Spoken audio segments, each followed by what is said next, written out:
The roar of powerful jet engines splits the air, a visceral sound that promises speed and raw force. On the deck of an aircraft carrier, steam erupts from the catapult, a sleek fighter hurled into the sky. These are the images of frontline power: F-14 Tomcats, F/AA-18 Hornets. But, for thousands of the pilots who flew those machines, their journey to that moment began in a much smaller, almost unassuming aircraft. It was more teacher than warrior, designed not for dropping bombs, but for forging the aviators who would fly into harm's way. This is the TA-4J Skyhawk, a two-seat trainer variant of the A4. Pilots called it the Scooter, a nickname that belied its potent performance and exacting nature. Not the fastest, nor the most advanced, lacking complex radar and overwhelming firepower. Yet its contribution to Navy proficiency was immeasurable. The TA-4J was the critical link, the crucible for student naval aviators, proving them worthy of wings of gold. The Skyhawk provided a safe, intensely realistic training environment. It faithfully replicated high-performance jet flight characteristics. It did not coddle students or soften carrier aviation's harsh realities. Instead, it was an honest broker of skill. It demanded precision. It rewarded disciplined flying. It unforgivingly punished carelessness or lapses in concentration. In the tandem cockpits, under a seasoned instructor's eye, students learned the fundamentals: energy management, aerial combat maneuvering, the terrifying, exhilarating precision of landing on a moving ship. This small jet holds a unique, revered place in military aviation.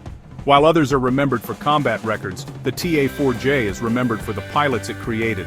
Its legacy isn't in mission logs, but in the logbooks of countless naval aviators who would fly every major Navy jet for decades. It was the master craftsman's tool, shaping raw officers into professionals who projected American air power. This is its story. To understand the TA-4J, one must first look to its famous single-seat predecessor, the A-4 Skyhawk. The story begins in the early 1950s, with Ed Heinemann at the Douglas Aircraft Company. At the time, aviation trended toward larger jets, heavier airframes, and more complex systems. Heinemann saw a different path. He valued simplicity, lightweight, efficiency. The Navy issued a requirement for a jet attack aircraft to replace the AD Skyraider, with a max weight of 30,000 pounds. Heinemann's design came in at half that weight. The Skyhawk was a marvel of compact engineering. So small its wings didn't need folding for carrier stowage, saving weight and complexity. Powered by a single turbojet, it was nimble, rugged, and capable. Pilots loved its responsive controls and spirited performance, and nicknamed it the Scooter, also called Heinemann's Hot Rod. Built as a carrier-based attack plane, it could carry bombs and rockets. Entered fleet service in 1956, and proved its worth quickly, especially in Vietnam. Vietnam combat cemented its reputation for toughness and reliability. A small, simple aircraft, highly effective. Not just a weapon, a pilot's airplane. It demanded skill to fly, but rewarded that skill with incredible performance. Honest flight characteristics, robust design, proven combat heritage, made its airframe the perfect foundation for a new generation of advanced trainer. As the A-4 Skyhawk solidified its role as a primary attack platform in the fleet, the Navy recognized a growing need, a bridge from slower primary trainers to high-performance, single-seat fleet jets. The trainer needed to feel and fly like a frontline fighter, not a watered-down school plane. The most cost-effective solution: adapt the proven A-4 airframe. The result was the TA-4J Skyhawk, a dedicated two-seat advanced trainer, developed from earlier two-seat models like the TA-4F. The forward fuselage was stretched by 28 inches to add a second cockpit for the instructor. The cockpits were arranged in tandem with a redesigned canopy, preserving the Skyhawk's flight characteristics. To simplify and cut costs, combat systems were removed: twin 20mm cannons, advanced nav bombing computers, sophisticated ECM. Its Pratt & Whitney J52P6 was slightly derated but highly reliable. The first TA-4J flew in 1968. It entered service with the Naval Air Training Command in June 1969. It was an immediate success. Students weren't flying a watered-down trainer, they flew a genuine Skyhawk. a machine that commanded respect and taught direct, stick-and-rudder flying that served them their entire careers. For a student naval aviator in the 1970s, 1980s, 1990s, reaching the TA-4J represented a major milestone in their long and arduous training journey. The path, known as the training pipeline, was a structured series of stages designed to build skills progressively. After initial indoctrination and academic work, students learned the basics in propeller-driven aircraft like the T-34 Mentor. Selected for the jet pipeline, they'd advance to the T-2 Buckeye and earn their first jet qualification. Formation, flying, and aerobatics set the stage. Only then were they ready for the advanced strike syllabus, where the TA-4J Skyhawk reigned supreme. Students were assigned to advanced training squadrons, VT-7 Eagles at NAS Meridian, VT-22 Golden Eagles at NAS Kingsville. Training intensity and complexity ramped up. The syllabus taught advanced aerial combat maneuvering, low-level navigation, formation flying in tactical configurations, delivery of practice bombs and rockets on training ranges. The ultimate challenge was carrier qualification, beginning with exhaustive practice ashore. Hundreds of field carrier landing practice approaches on runways, painted with a carrier deck outline. Students learned meticulous control of airspeed and angle of attack, responding to precise commands from a landing signal officer on the ground. Finally, the day arrived to fly to the carrier. The TA-4J's robust landing gear and excellent low-speed handling were ideal. Students demonstrated arrested landings, traps, and catapult launches. The pressure was immense. The margin for error was vanishingly small. Completing carrier qualification in the TA-4J was the culmination of years of hard work, the moment a student earned their wings of gold. Imagine being a young student pilot strapping into the front cockpit of a TA-4J for the first time. The instructor in the rear seat, a seasoned veteran with thousands of flight hours, runs pre-flight with a calm, methodical voice. Gauges, switches, dials. With a whine and a rumble, the J-52 engine spools to life. Taxiing out, the jet feels alive, straining at the brakes. On the runway, the instructor gives the signal.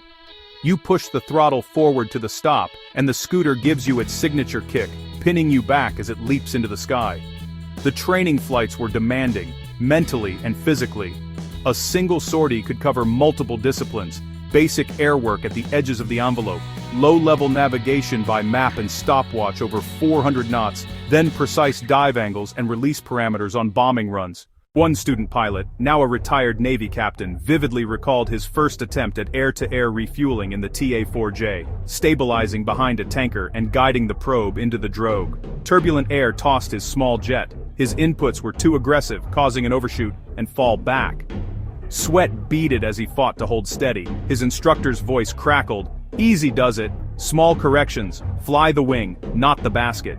He breathed, relaxed his grip, made tiny adjustments, eased forward and felt the satisfying clunk. Fuel began to flow.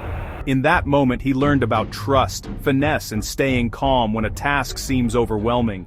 The TA-4J was not just teaching him how to fly, it was teaching him how to be a professional aviator, instilling lessons for a career in more advanced fighters.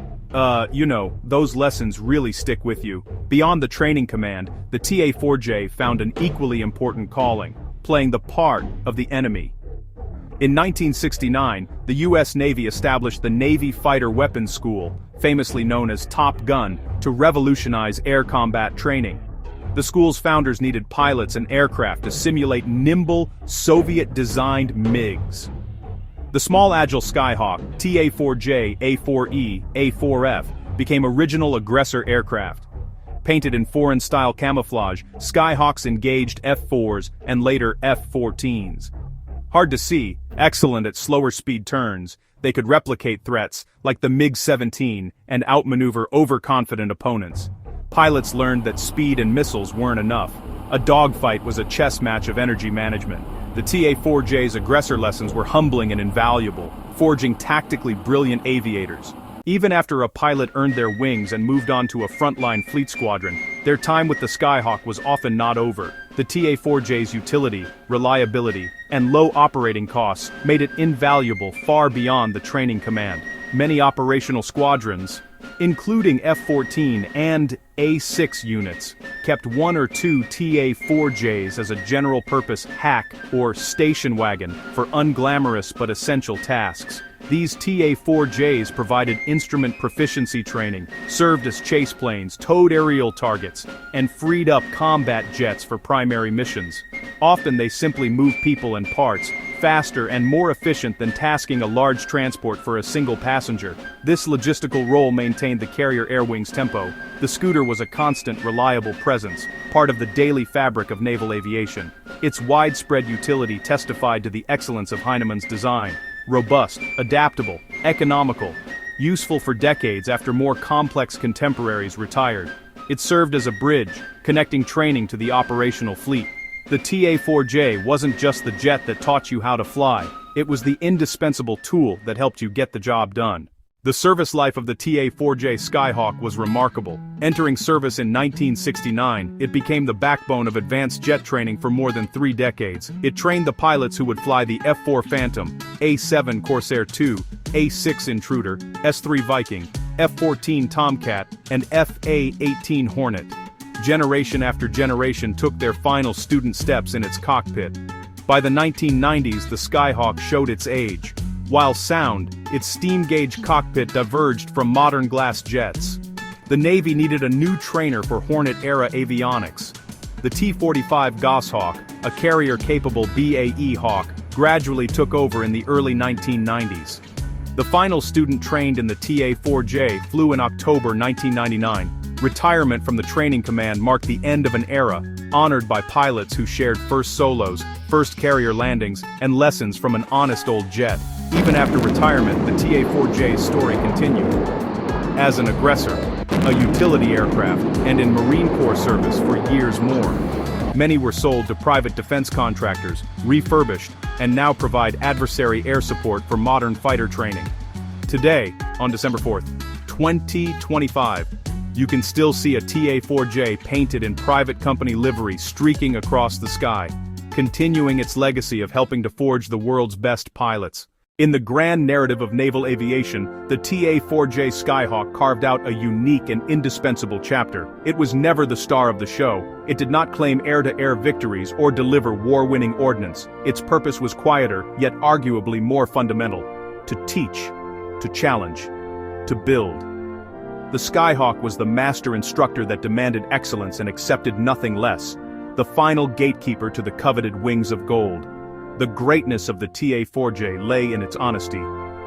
In an age of increasing automation, it was a pure pilot's airplane, requiring delicate touch, energy understanding, and unwavering focus. It did not have computers to correct mistakes. It translated them into consequences. Mastering the TA-4J proved airmanship, discipline, and mental fortitude. For decades, it shaped pilots, tactics, and readiness. More than metal and fuel, a crucible, a mentor, a rite of passage, the little scooter earned a permanent place of honor. One student, one trap, and one lesson at a time.